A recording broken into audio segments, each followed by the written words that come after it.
ওম অখণ্ড সংহিতা বা অখণ্ড মণ্ডলেশ্বর শ্রী শ্রী মৎ স্বামী সূর্বানন্দ পরমহংসদেবের উপদেশবাণী একাদশ খণ্ড।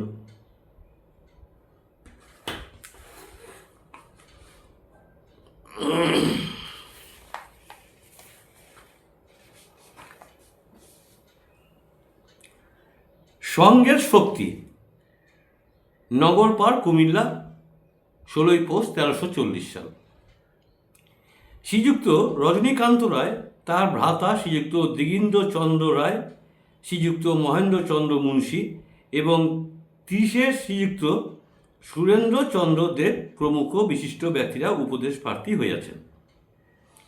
শ্রী বামুনি বলিলেন, মহতের সঙ্গই মহৎ হবার পন্থা। নিজ নিকৃষ্ট নরাধমের সঙ্গ দ্বারা নীচতা বাড়ে, তাতে ভালো মানুষও নিতান্ত পাপিষ্ট হয়ে যায়। একদিনে হয় না, আস্তে আস্তে হয়। চোখে তা ধরা পড়ে না, কিন্তু বহুদিন পরে একদিন অতীতের জীবনের সঙ্গে তুলনা করতে গিয়ে হঠাৎ দেখা যায় যে কি পাষণ্ডের জীবনই যাপন করা হচ্ছে। মহতের সঙ্গেও আবার তেমনি নিজ নিকৃষ্ট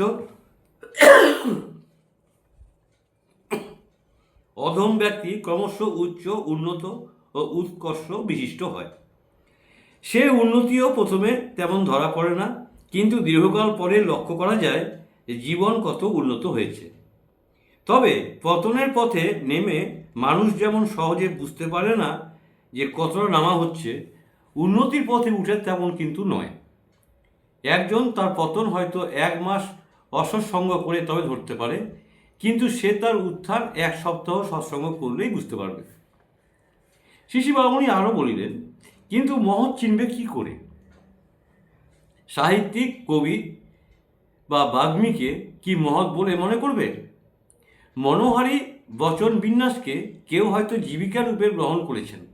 সুন্দর শব্দচয়ন, মধুর অলঙ্কার প্রয়োগ, সুশ্রাব্য ছন্দ দ্বারা একজন হয়তো লক্ষ লোকের মনোহরণ করেন, কিন্তু তাই বলেই কি তিনি মহৎ? মহতের এসব গুণ থাকতেও পারে, কিন্তু না থাকলেও কিছু যায় আসে না। সাহিত্যিকের সঙ্গ করে মানুষ সাহিত্যিক রুচি লাভ করে। কবির সঙ্গ করে কবির স্বভাব না হোক, অন্তত একটা ঢঙ্গ পায়। বক্তার সঙ্গের ফলে মানুষ বক্তা হয়, কিন্তু মহতের সঙ্গে মানুষ মহৎ হয়। যার সঙ্গ করে মানুষ মহৎ হয়, তিনি কবি না হলেও, বক্তা না হলেও মহৎ। আর যার সঙ্গ করে মানুষ কতকগুলি সাহিত্যিক বুলি মাত্র কপচাতে শিক্ষা করে, অথচ অন্তরে স্বার্থপর পশুটা ঠিক আগের মতোই স্বার্থপর থেকে যায়, তিনি পৃথিবী পূজ্য হলেও মহৎ নন। একজন একজন করে খ্যাতিমান লোকের সঙ্গে করে 2-4 মাস কাল কাটাবে, আর তারপরে হিসাব করে দেখবে যে তোমার ভেতরে আধ্যাত্মিক উৎকর্ষ এলো কি না। এইভাবে করতে গেলে খোঁজাখুঁজিতেই জীবন মাটি হয়ে যাবে। কেননা অনন্ত পরমাণু নিয়ে তো কেউ ভূমিষ্ঠ হওনি। সুতরাং সহজ বুদ্ধিতে যাকে মহৎ বলে মনে হবে না এবং যার সঙ্গ করার সাথে সাথে অন্তরে দিব্য প্রেরণা বা আধ্যাত্মিক ভাবাবেশ উপলব্ধি করবে না, তার সঙ্গ করার জন্য চেষ্টা চরিত্র না করে মহতেরও যিনি মহৎ, সেই পরম মহৎ ভগবানের মঙ্গলময় নামের সঙ্গ করবে। নামের সঙ্গই প্রকৃষ্টতম সৎসঙ্গ। প্রকৃত মহৎকে শ্রী বামুনি বলিলেন, কেউ মহৎ হবার জন্য বৈরাগ্যের বেশ পরিধান করে সাধনে রত হন, কেউ বা দান ব্রত গ্রহণ করে দিন দুঃখী আতুরের জন্য অকাতরে অন্ন, বস্ত্র, অর্থ ও তৈজসাদি দানে নিরত হন, কেউ বা ভগবত নাম কীর্তন, ভগবত মহিমাবর্ধন ও ভগবত কথা শ্রবণ দ্বারা সময়ের সদ্ব্যবহারে প্রযত্নপর হন। এরা সকলেই মহত্ব পথের ধন্য পথিক, কিন্তু যতক্ষণ না চোখের ঠুলি খসে যায়, অজ্ঞান অন্ধকার দূর হয়, সকল আসক্তি বিনাশ পায়, ততক্ষণ প্রকৃত মহৎ কেউ হতে পারেন না। যিনি নিরস্ত কুহক, যিনি নিত্য সত্য পরায়ণ, যিনি একান্তই ভগবত পাদপদ্মের সম্মুখ আত্মসমর্পিত, তিনিই মহৎ। এরূপ মহৎ তোমরা প্রত্যেকেই হতে পারো। কতিপয় সাধন অনুরাগী ব্যক্তি সমবেত হয়েছেন। শ্রী বামুনি বলিলেন, সাধন করো প্রাণপণে, সাধন করো স্থির মনে, সাধন করো ধীরাসনে।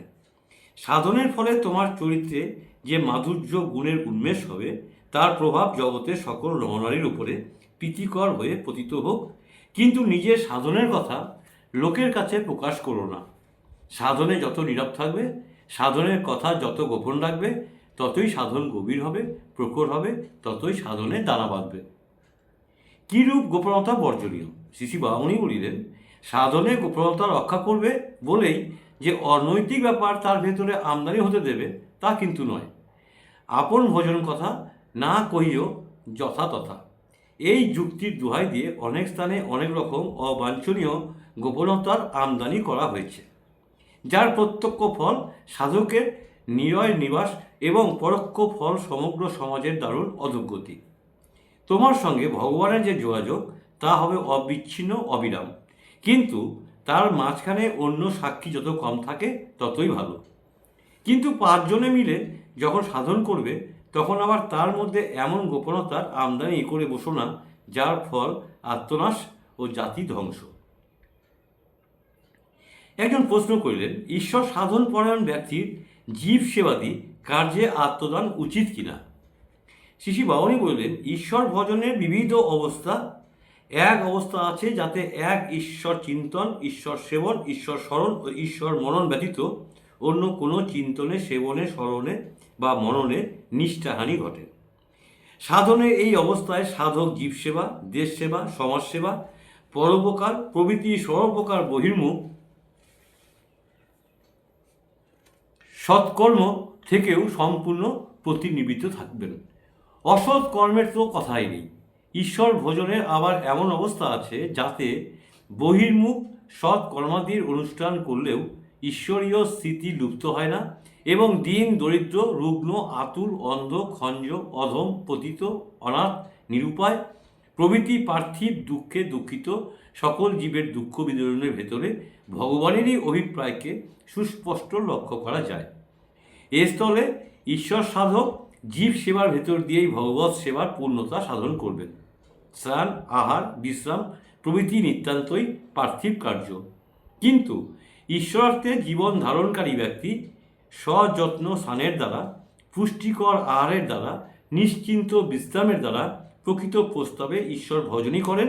কেননা দেহের পূর্ণ স্বাস্থ্য ও সবলতা বজায় না থাকলে ঈশ্বর ভজন অসম্ভব হয়। ঠিক তেমনি ঈশ্বরার্থে জীবন ধারণকারী ব্যক্তি ঈশ্বরের সৃষ্ট জীবকুলের ঐহিক দুঃখের লাঘব চেষ্টা দ্বারাও ঈশ্বর ভজনই করেন। দৃষ্টিভঙ্গির পার্থক্যে একই কার্যের দুই স্থানে দুই ফল হয়।